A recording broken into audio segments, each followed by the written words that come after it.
Hello, I'm the Nostalgia Critic. I remember it so you don't have to. And welcome to another rendition of Raiders of the Story. You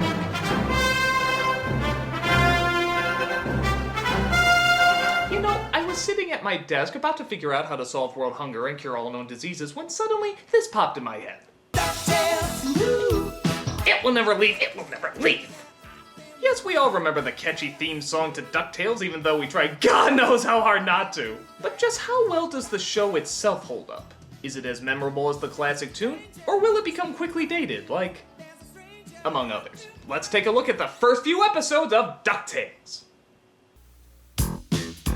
If we're gonna look at the opening, we gotta play different music. I still want to keep my brain intact. DuckTales is fine. By the way, if you want a drinking game that'll have you dead in a millisecond, try taking a shot every time you come across a clip that wasn't in the show. Every day that I've been making DuckTales. Danger! Watch behind you. There's a stranger out to find you. Every day that I've been making good DuckTales. Woo! DuckTales. Woo! Hey! You think Goslin from Darkwing Duck is really Huey in drag? So in episode 1, Don't Give Up the Ship, we start off this celebration of American greed with the money bin of Scrooge McDuck, voiced by Wilbur himself, Alan Young. And I can only assume that he made all this money by betting on Mr. Ed in the horse races and turning him into glue. Penny for the poor? They're not worth it! Gosh, he's just like that character from A Christmas Carol, Fagin. We see that he's late for meeting up with his nephew Donald, who has to leave his boys behind because he's off to the Navy. Yeah, you ever notice that? He's a friggin' sailor! And yet, in all those years, you've never seen him in the stinkin' Navy! He was in the Army a few times, the Boy Scouts, even a fucking Nazi! How the hell did that happen? But never in the Navy. Give the show credit for finally putting him on a boat. I've never seen a duck so absent from water. Give me a hug. We're really gonna miss you, Uncle Donald. I'm gonna miss you too. So Donald, it appears, is the next in the long line of uncles that keeps abandoning these three parentless waifs. Yeah, how come these boys keep getting passed around from person to person? I mean, where the hell did their real parents go? They're on sabbatical. So Scrooge takes him to his home where his butler Duckworth, who is oddly enough not a duck, spends most of the time looking after them. As you know, Mr. McDuck put me in charge of you. Well, whoop-de-doo. Pray, do not get your knickers in a proverbial twist. You'd have to be wearing pants in order for that to happen. As expected, the setup is not a favor for anybody, as the boys keep getting into trouble. I told you, no touching! We were gonna send that junky old boat to Uncle Donald. It's a priceless artifact! But Until further notice, you are grounded. Okay, I'll take them being grounded as long as there's no rheumatism. They're such troublesome little brats. Indubitably, sir. How did I let Donald talk me into taking care of those little beasts? I told you he didn't want us. Right, let's get out of here. Quick, let's leave before he has any sudden redeeming change of character. The worst thing about it is the little nose punches remind me of myself at that age. I've been wrong. I'm going to make it up to them in the morning. Oh, the anvil of irony! Ow. But the boys notice that someone is sneaking into Scrooge's vault. It's the Beagle Boys, who are trying to steal a model wooden ship. But what's even stranger than that is the person they're stealing it for. It's a character named El Capitan, who I can only describe as McGruff the crime dog if he was a Mexican flasher.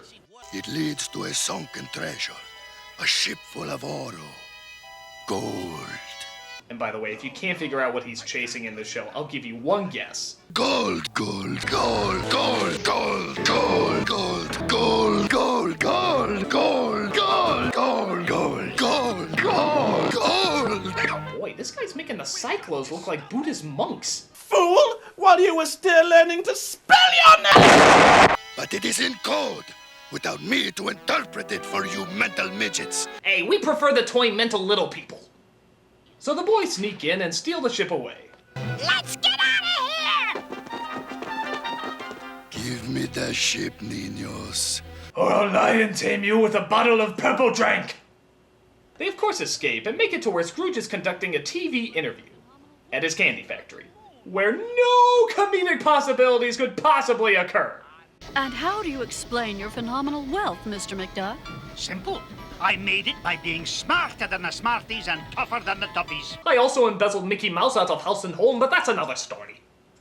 But the nephews crash in, as do the Beagle Boys, to fight over the ship. This looks like a job for an old man with a cane and 3 constantly abandoned siblings. Now, boys.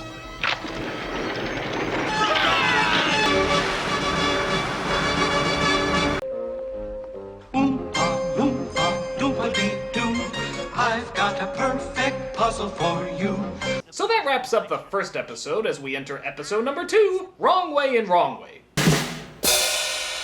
We see Scrooge's rival named Frank Hart Glumgold. Don't you just love these names? As he gets a call from El Capitan.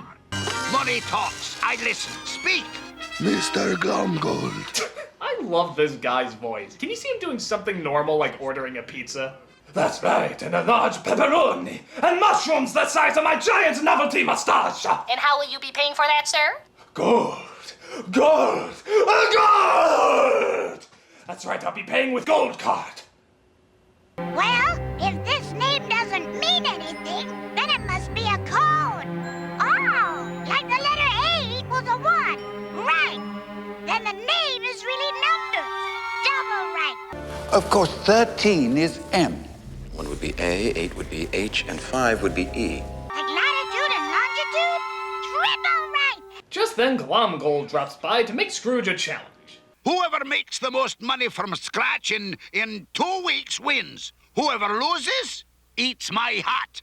Deal. You think this is what Bill Gates and Donald Trump do in their spare time? Except instead of eating his hat, they eat his toupee?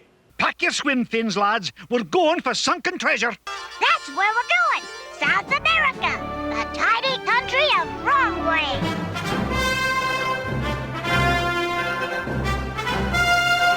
But they then find out that the plane they're flying on has been rigged, as the pilot appears to be nothing more than a robot. Of course, a classic maneuver. But thankfully, they have the Junior Woodchuck's guidebook that shows them how to fly a plane. And, for those who don't know, this is the all-knowing plot device that has the answer for everything. Like Penny's book from Inspector Gadget, or Wilson from Home Improvement, or The Code of the West from Cowboys of Moo Mesa. Oh my god, you watched that? Hey, shut up, there's nothing else on at that time slot. Jesus Christ, I'm embarrassed for you. Oh, shut up! You shut up! Go ahead and watch Cowboy Cows! Or Cow Cows! Or Boy Cows! Or... My god, I can't believe you actually watched that! Are you done? Never! So they use the book to figure out how to land the plane and end up in Wrong Way, where they go hunting for the treasure. But little do they know that Glumgold is there searching for it too. He's escaped. Oh, duck pajamas. And the winner for absolutely strangest curse in the world, duck pajamas. What the hell? So they come across a cave that eventually leads to the treasure. The only problem is the water is rising and they can't go back the way they came. But how are we gonna get all this gold home, Uncle Scrooge? By helping you earn your Junior Woodchuck seamanship badges. Wait a minute, they made gold planks? Wait a minute, they made gold hammers? Wait a minute, they made gold friggin' sails? What do they teach in these Junior Woodchucks meetings? Now, children, we're going to teach you how to make a battle cruiser out of asparagus. But Scout Leader, why? I don't know. It's right here in the book next to make golden planks, hammers, and sails for an ancient ship. I don't question it, I just teach it. But Glumgold and El Capitan sneak aboard and try to take over the ship, but end up accidentally sinking it due to their bickering. And since Scrooge still has 1 golden coin left from the treasure, he technically wins. Which means, you know what? How do you want it? With or without mustard? They were darn good friends from that day on. Davy sold his furs and then was gone. So that ends episode 2 as we lead into episode 3, 3 Ducks of the Condor. We find out that Scrooge is not the only one to have that gold coin from the ancient treasure. There's another person who possesses one and might be able to lead him to an even bigger treasure, which means the boys will have to be looked after while Scrooge goes looking for him. This leads to the introduction of Mrs. Beakley and, Webby. Oh, please, Mr. McDuck. What do you think, Grammy? Oh, they'd make fun. I don't know, maybe it's my inner little boy, but I just hate this fucking character. With her precious little bow and her cutie cute dress and those cootie-filled eyes. Boys forever! No girls allowed! I'm never gonna like girls till the day I die! Ah, shit! Boobies ruin everything. it turns out they need a pilot as well. Enter Launchpad McQuack, hands down everybody's favorite character. Don't worry, Mr. McD. If it's got wings, I can crash it. So the boys are abandoned again. This time not even to a family member, but to the friggin' help. Your uncle has a 3-day pass while his ship is in Panama. It turns out Donald has a free pass because I guess the Navy is very lenient towards treasure hunting. So they bring him along for the journey. What's happening? It's these freakish mountain winds. I can't control it. I can't watch. Me neither.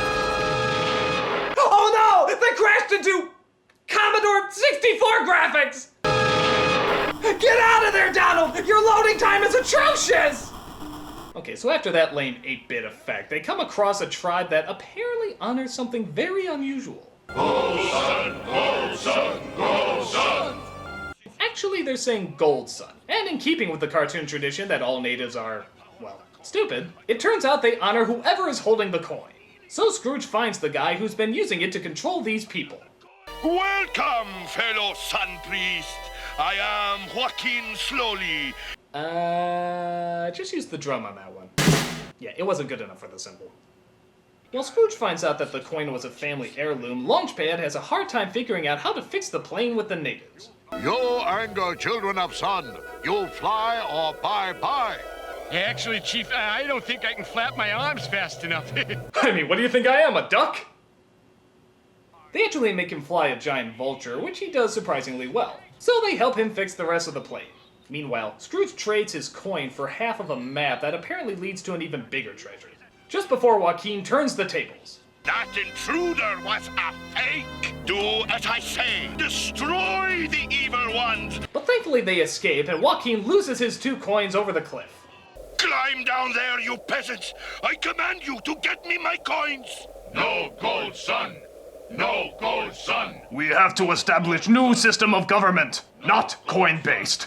So they drop Donald off, and Scrooge is on his way to find the second half of the map, thus beginning the next episode, Cold Duck. Shh! Be very, very quiet. We're hunting Beakley. Der Walkie, I don't sue for copyright infringement. Ready, tuning fork. So, in probably one of the strangest plot points in the show, they use a tuning fork to, well, watch.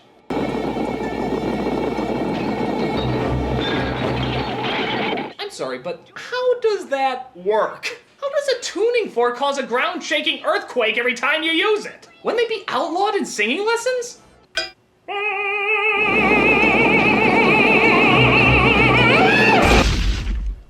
But then Launchpad comes over to collect some supplies, and, of course, everybody seems to sneak aboard.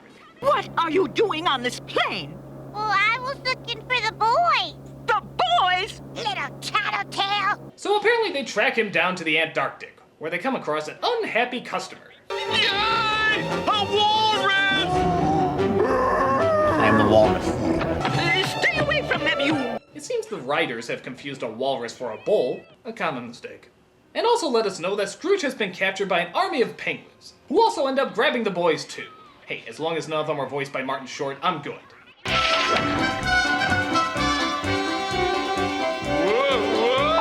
Whoa, nice crotch shot there, guys. But don't try to outdo yourself. We all know who has the real money shot around here. Adorable. This leaves Mrs. Beakley, Webby, and a girl penguin to try and rescue them. And this is the episode I always remembered hating because, as you'd predict, it goes totally girl show here. But how come you didn't say anything before, Skittles? I didn't know if you'd like me. I don't have any friends back home. That's why I was out on the ice above. We like you, Skittles. You must. You just gave me all these beautiful colors. So, what's so special about that? Down here, everything's white. Great, so we have Rainbow Bright, the Get Along Gang, and My Little Penguin. Something better blow up soon! So they dress up Webby like a penguin in order for her to get around easier.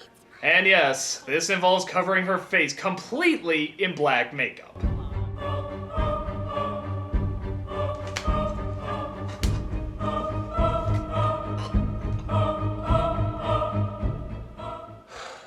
Sacrifices I make for good taste. They break Scrooge and the others out of jail by, well, what else?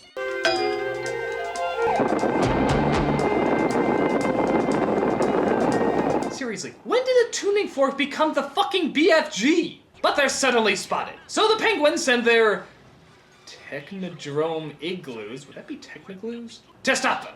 Come on, Mr. Scrooge! But they manage to get out as well as take the other half of the map with them. The only thing left to do is drop off their little friend. We can't land, Skittles. We're going to have to parachute you out. No time to explain how it works, just go!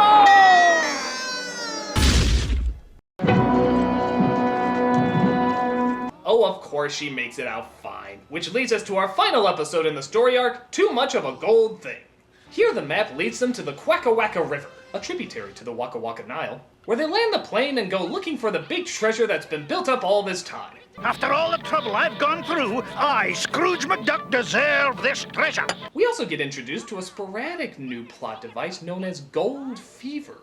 I'm afraid, children, that Mr. McDuck is in the clutches of gold fever. It's when you itch for wealth so much, you forget what's important. Wasn't that sort of his character the whole time? I mean, are they really just noticing now that Scrooge is greedy? You think it's just a term, too, but nope. Apparently, it's a real friggin' disease in this world. How come Uncle Scrooge has that funny twitch? It's the next symptom of gold fever. The gold fever is getting worse. Is it the gold fever? Yes, Webby. What happened to these guys? It was gold fever. Boy, they really hammer this thing in, don't they? Their stages, symptoms, fatal outcomes. This is some heavy-duty shit. But for something so apparently deadly, it's also so incredibly vague. Couldn't they give more detail for something so fatal? I mean, can somebody in an under 2-minute cameo explain how gold fever really works?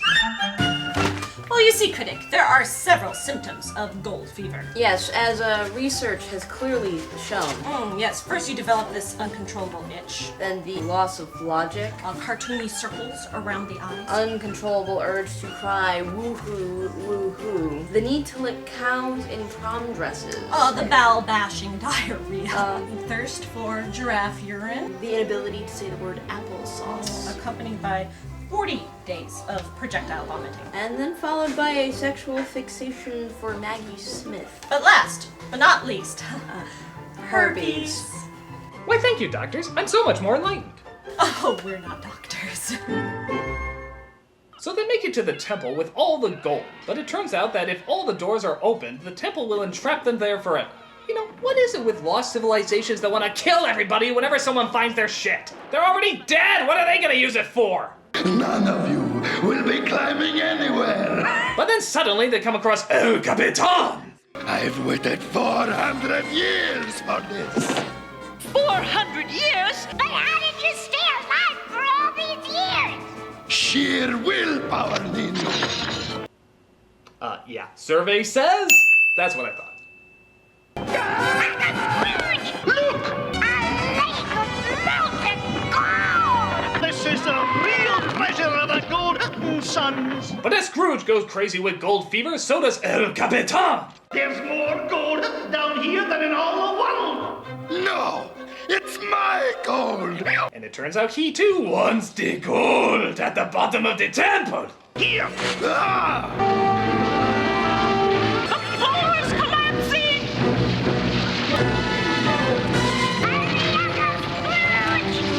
Wow, this scene is incredible! They should totally overplay this in the opening credits! So Launchpad comes to save them and the city is buried forever. But that doesn't stop El Capitan from looking for the gold!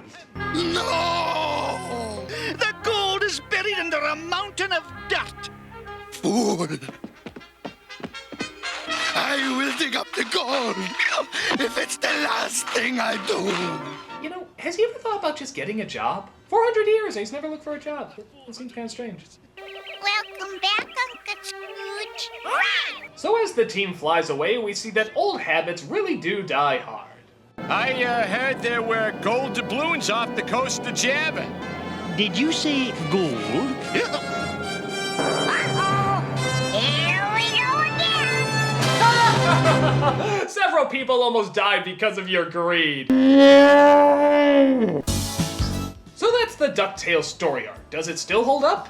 Well, not only does it hold up, but actually, it really holds up. I mean, yeah, the story can get silly, of course, but for what it is, it does its job really, really well. The adventures are creative, the characters are memorable, the animation's really top-notch, and even the writing actually can get a few laughs, particularly when it's poking fun of Scrooge's cheapness. In today's world, there'd probably be a lot more pop cultural references and modern spins, so it's nice to see a show that can be really good and not necessarily rely on that. It was both timeless and entertaining. And as nostalgic shows go, it's safe to say that DuckTales is pure gold! I'm the Nostalgia Critic, guy, remember? Oh hey, a tuning fork!